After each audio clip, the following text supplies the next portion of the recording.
Halo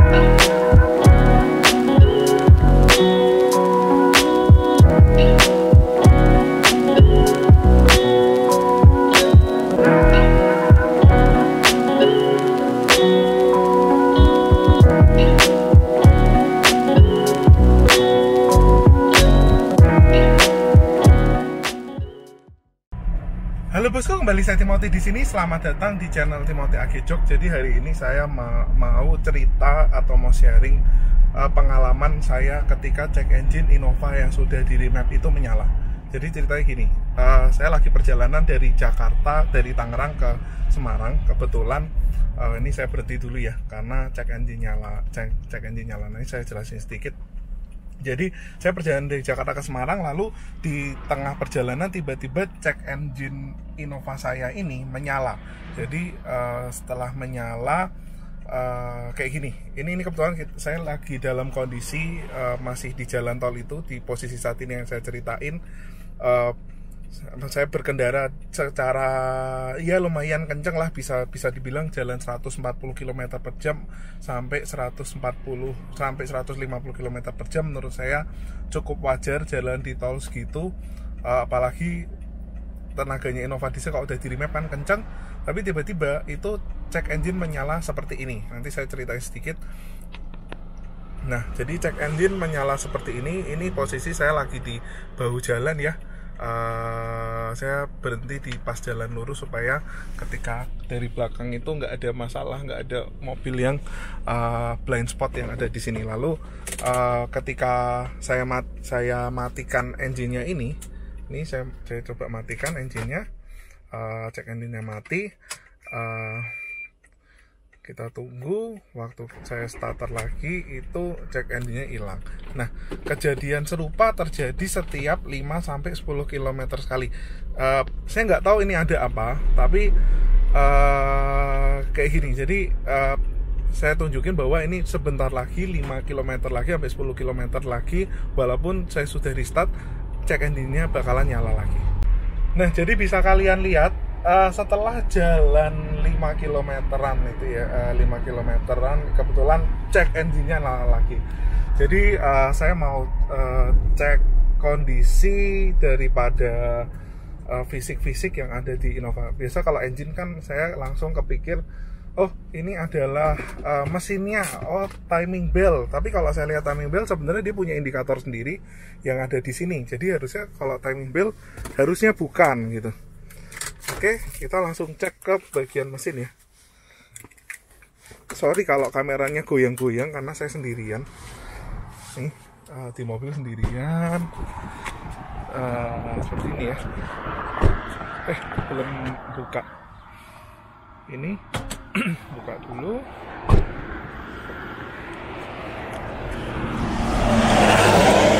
Nah, ini kebetulan kalau misal keluar kota ke lewat tol Semarang Jakarta nih pasti kayak gini ya. Ini bumper saya udah hancur ini karena kena. Jadi kalau jalan pagi atau jalan jam 6 sore biasanya sering terjadi seperti ini. Nah, sambil tisu dulu.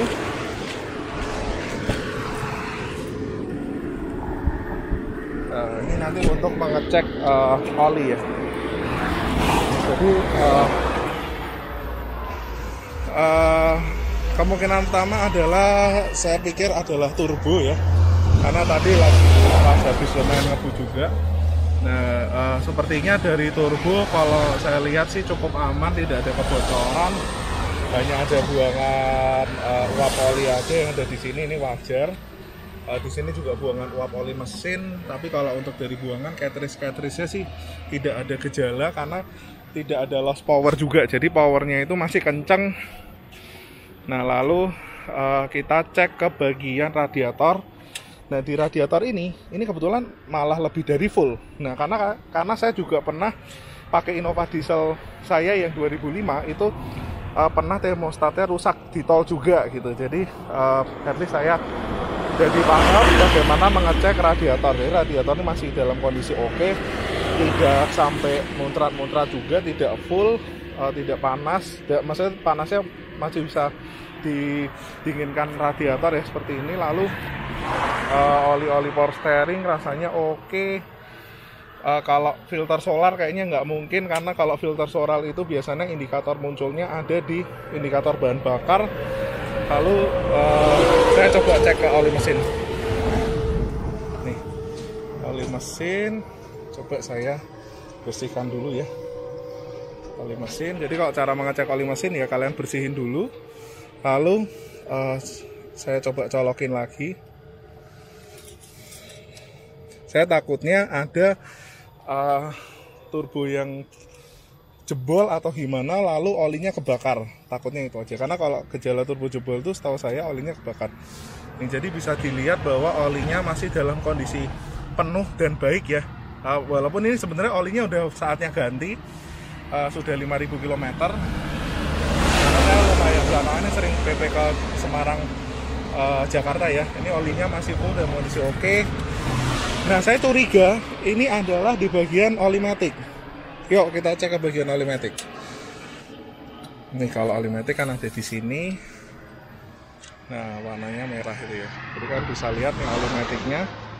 Sepertinya juga bersirkulasi dengan baik. Tapi saya mau coba ini dulu, lap dulu pakai solar. Pakai tisu kok pakai solar. Nah, lalu saya masukin lagi. Nah, sebenarnya paling serem kalau di tol gini ya, lagi di depan kap mesin gini harus sambil lihat ke situ gitu, kayak agak serem aja sih.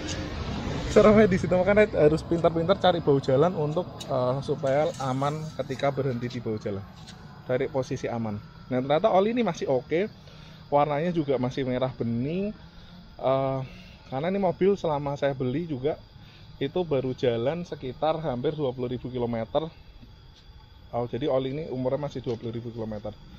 Ini kondisi oli masih oke ya, maksudnya ceknya dari ini ya, indikator maksimalnya juga masih lebih. Lalu ini olinya malah sampai atas, jadi nggak kekurangan oli matic, nggak bocor lah, atau nggak ada kebocoran atau nggak ada rembes. Dan kebetulan maticnya juga masih seger ya. Jadi tadi saya waktu bawa mobil ini itu juga nggak ngerasa ada selip di bagian maticnya. Jadi saya agak bingung ini kenapa gitu. Makanya nanti coba kita telepon S-Auto Star. Saya jadi penasaran di bawah apakah ada rembesan oli. Tuh. Nah, kalau itu kan dari AC ya. Kalau di sini oli, serem. Sebelah truk itu serem ya. Nah, ini kayaknya sih nggak ada rembesan oli atau something, adanya paling AC ya. Jadi ya udah, kita putusin untuk paling matiin bentar lalu jalan lagi, ngakal-ngakal seperti itu. Yuk kita jalan. Nah, ini adalah chat saya dengan Om Stefanus. Jadi Om Stefanus tuh adalah salah satu suhu terbaik di Innova Diesel ya, di Innova Community, dimana dia juga mobilnya monster, pengalaman juga di bidang Innova Diesel dan sudah lama pakai Innova Diesel, dan dia punya 2 Innova Diesel 2KD gitu kan. Gokil ya. Ini saya tanya, jadi kayak gini ya, saya lagi tanya, Om, ini saya lagi on the way Semarang. Oh iya, keluar cek engine posisi mana, kilometer 333. Jadi saya masih harus menempuh sekitar 130 km lagi. Yang ditanyakan langsung lost power enggak? Paling bener kudu scan sementara dimatiin mesin, nyala lagi. Karena saya tadi kontak ke Edo belum dibales karena mungkin ya masih istirahat atau gimana. Karena ini juga masih jam sekitar tadi saya kontak tuh sekitar jam 7, ini masih jam ya around jam 8 lah. Saya ngomong, saya cek oli mesin, matic, radiator, turbo, sepertinya nggak ada bekas oli juga. Oli full, nggak berkurang, oli matic nggak berkurang. Lost power nggak, masih kenceng. Nggak, jadi bisa jadi karena injektor kotor biasanya. Jadi saya baru menemukan ternyata injektor kotor juga bisa membuat cek engine nyala. Apa mungkin aku kurang cek ya, berhenti setiap 5-10 km tuh nyala. Oh enggak, udah oke tuh, harusnya semua parameter fisik. Kalau habis mati mesin terus nyala lagi, hilang nggak cek engine aku tuh scan itu. Hilang Om, aman. Nah, suara normal. katanya sih rasanya oke gitu, karena nggak ada loss power. Terus kok di restart check engine-nya hilang. Nah ini sarannya bisa jadi dicabut minusnya aki dulu, diemin 10-15 menit. Bisa juga coba di rest area, nanti bisa hilang atau enggak. Udah kontak si Edo belum? Saya udah ngomong udah. Oke. Saya belum ngomong ini kontak Edo, tapi saya udah kontak Edo sih. Jadi agak nggak tenang. Ini saya habis ini mau cobain untuk matiin cabut aki selama 10-15 menit di rest area. Jadi dari tadi belum ketemu rest area. Jadi walaupun cek engine dengan berbekal pengetahuan saya lalu inputan dari Om Stefanus, dimana kayak kemungkinan ini adalah indikasi injektor kotor aja. Jadi kemarin saya juga terakhir purging di kilometer 103.000. Jadi sekarang setelah purging pertama itu interval sekarang sudah di 17.000 km. Jadi mungkin memang harusnya mobil yang sudah di map ini itu purgingnya harusnya memang intervalnya jadi lebih pendek. Harusnya 20.000, entah jadi 15.000 atau 10.000. Nanti saya kabarin lagi ketika kita cek lagi, ketika nanti sudah sampai di Auto Store dan mobil ini sudah di scan. Nah jadi sekarang saya udah di rest area. Saya mau coba cabut aki selama 15 menit ya. Yuk kita cobain apakah cek engine-nya bisa hilang. Jadi sebenarnya konsep cek engine bisa hilang karena cabut aki itu mungkin karena supaya learning ulang gitu kali ya untuk injektornya. Oke, kita langsung aja cari ini toolkit saya andalan 10 atau 8 ya. Kalau enggak 10 sih 8 setahu saya. 10.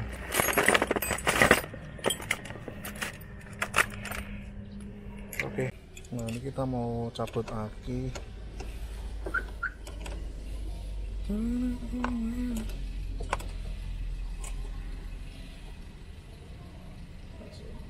Cabut aki, kita lihat nanti efeknya seperti apa, apakah bisa hilang ya cek engine-nya.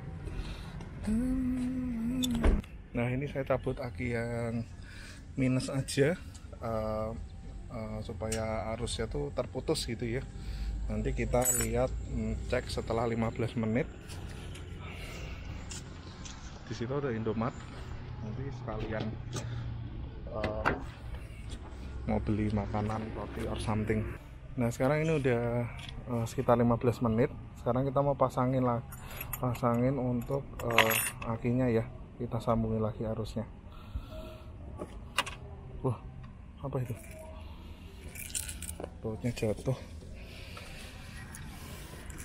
Nah jadi udah terpasang dengan sempurna. Saya cekin lagi ya, sekali lagi udah kencang baut-bautnya. Nanti kita langsung cek gimana cek engine-nya, apakah bisa hilang, dan maksudnya hilangnya tuh permanen gitu. Oke. Nah jadi ini tadi waktu di rest area itu saya langsung nolkan trip A-nya. Jadi ini kita bakalan tahu dia jalan selama berapa kilo. Kayak seperti tadi sekitar 5-10 km, apakah cek engine-nya nyala, let's check. Nah jadi ini setelah berjalan tadi 8 km sebenarnya dia udah nyala, tapi saya ada telepon, jadi cek engine tetap nyala. Dan barusan saya teleponan sama si Edo bahwa kemungkinan ini adalah EGR-nya. Jadi entah EGR-nya kenapa ya belum tahu, nanti habis ini kita langsung ke bengkel aja. Nah jadi mas, tadi ini kan aku baru dari Jakarta ke Semarang. Nah terus yo kira-kira di jalan 300 km cek engine-nya nyala. Cek engine nyala, aku kan panik, aku pikir radiator atau apa. Aku minggir, tak matiin, tak nyalain, mati. Terus jalan lagi sekitar 5 km nyala lagi. Gitu terus sih. Terus sempat tadi tak cekin itu apa, siapa tahu radiatornya panas atau bocor atau apa, terus turbo gitu. Terus tenaganya ya enggak berkurang, tetap kenceng.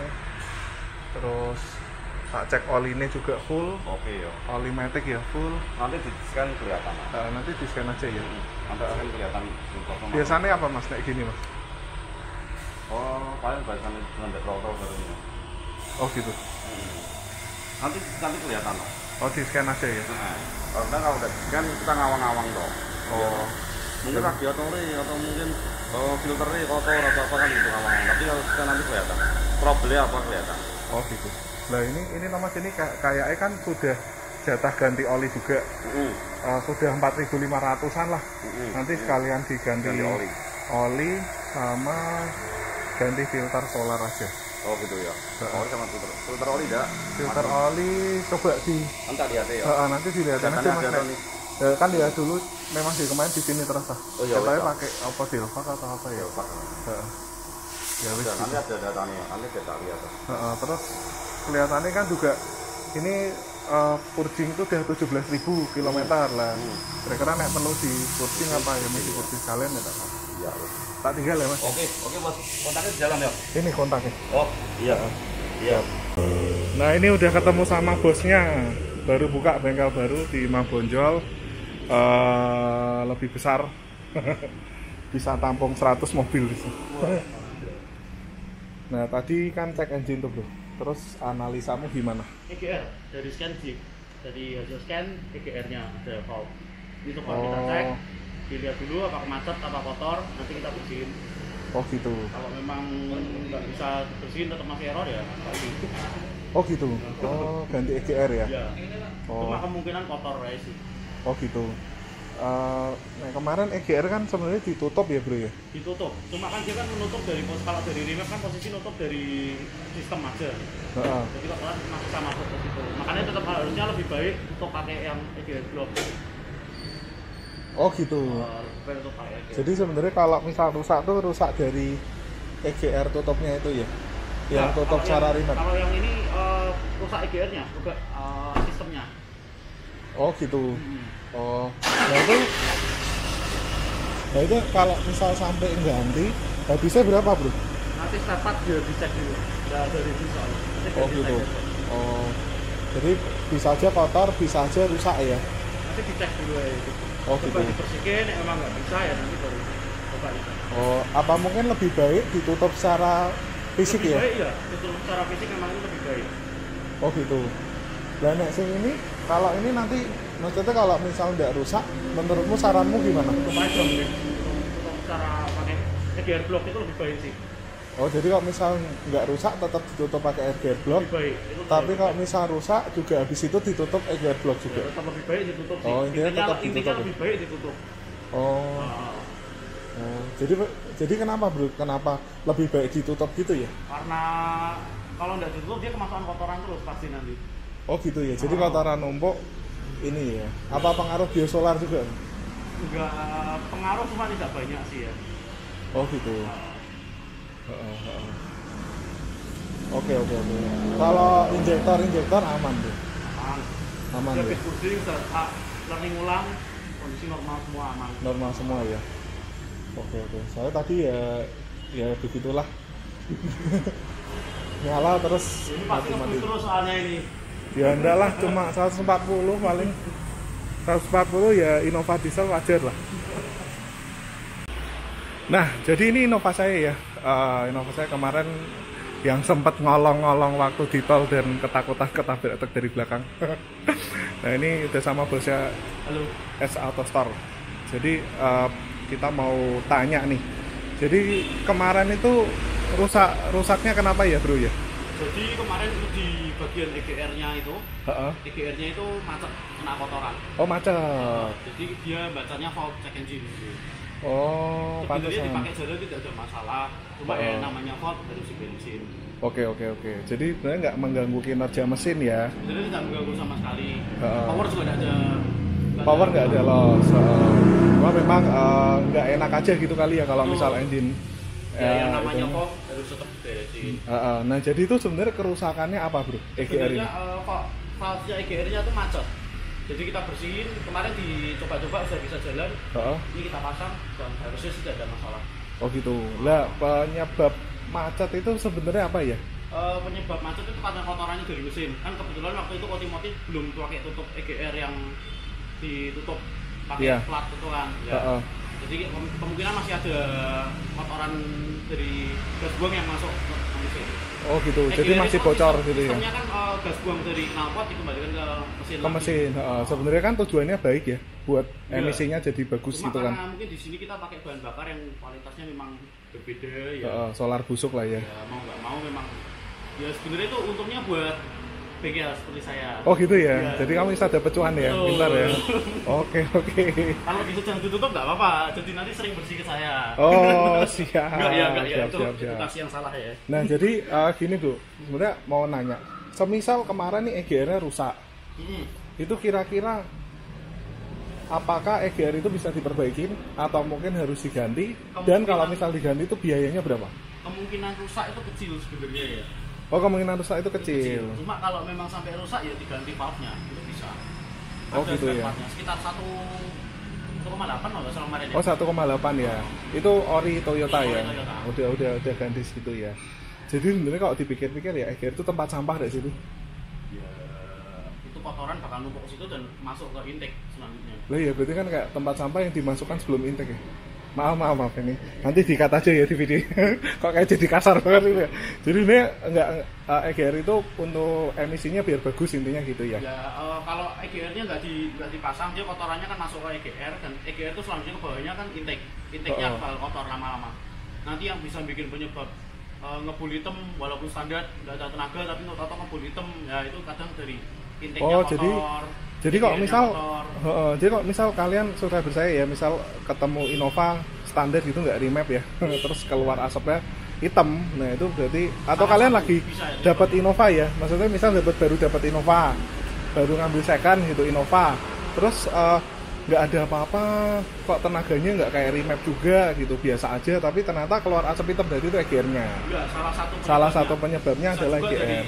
Banyak hal lain sih sebenarnya, cuma itu mungkin salah satu yang harus dicek gitu dulu. Nah itu salah satunya yang bisa dicek EGR. EGR. Yang lama kan masih ada downpipe-nya, masih ada katalisnya. Oh iya betul. Di situ jadi asap hitam itu juga bisa. Oh kalau ini katalis udah nggak ada ya? Katalis sudah ada. Oke. Nah terus kan kemarin akhirnya karena saya nggak mau ribet gitu, ditawarinlah untuk pasang tutup EGR. Jadi kayak gini ya, tutup EGR itu yang kalian bisa lihat warna biru, flex itu ya. Terus ada tutup EGR. Kan kemarin pipa, jadi modelnya kan pipa harusnya itu satu nutup sini, satu nutup bawah sini. Oh gitu, jadi ada dua ya. Jadi di bagian sini itu ditutup dan juga di situ juga ditutup pakai flex ya. Oke. Terus ini pemasangannya tuh gimana bro? Apa dikasih sealer juga gitu biar apa tuh? Langsung tutup aja. Kalau yang ini kan dia kualitasnya bagus ya, CNC laser cut, dia presisi, dia nggak perlu pakai sealer, nggak perlu pakai apa, langsung pasang dia aman, nggak perlu bocor. Oh oke. Nah terus apakah kemarin kerusakan atau kotornya EGR itu disebabkan oleh remap atau bahan bakar atau apa gitu? Kalau kan dirimu sebagai yang remap nih. Kalau sama remap sama mobil performance sebenarnya nggak ada hubungannya sih. Itu memang maksudnya mobil standar pun bakal tetap kotor gitu. Oh gitu ya. Dia memang sudah waktunya untuk dibersihin gitu. Oh gitu. Jadi sebenarnya kalau menurut saya kalau misal cek engine-nya nyala, EGR menurut saya malah bagus ya.